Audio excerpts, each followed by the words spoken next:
বিসমিল্লাহির রহমানির রহিম। আমি প্রথমেই মাননীয় স্পিকার আপনাকে ধন্যবাদ। আমি প্রথমেই মিরেশ্বরবাসীর পক্ষ থেকে জননেত্রী শেখ হাসিনাকে পঞ্চমবারের মতো মাননীয় প্রধানমন্ত্রী হওয়া এবং আপনি টানা 4বার এই জাতীয় সংসদে স্পিকার হওয়ার জন্য আপনাদেরকে অভিনন্দন এবং শুভেচ্ছা জানাচ্ছি। আমার উত্থাপনীয় বিষয় মিরেশ্বর উপজেলার স্বাস্থ্য কমপ্লেক্সকে 100 শয্যা উন্নীতকরণ সহ উন্নত চিকিৎসা সরঞ্জাম সরবরাহ প্রসঙ্গে। মাননীয় স্পিকার, দেশের প্রতিটি নাগরিকের জন্য স্বাস্থ্যসেবা নিশ্চিত করা আমাদের জাতীয় দায়িত্ব।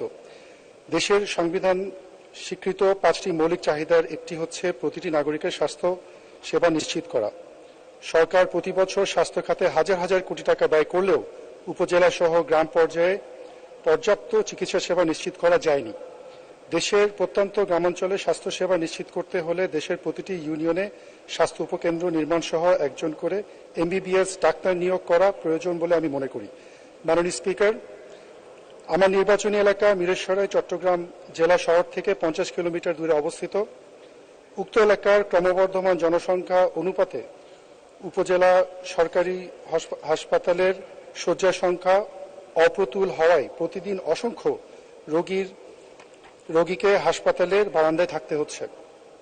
জনগণের দুর্ভোগ লাঘবে মিরেশ্বরে উপজেলার হাসপাতালকে 100 শয্যা উন্নীতকরণ সহ আধুনিক চিকিৎসা সরঞ্জাম সরবরাহ নিশ্চিত করা সময়ের দাবি বলে আমি মনে করি।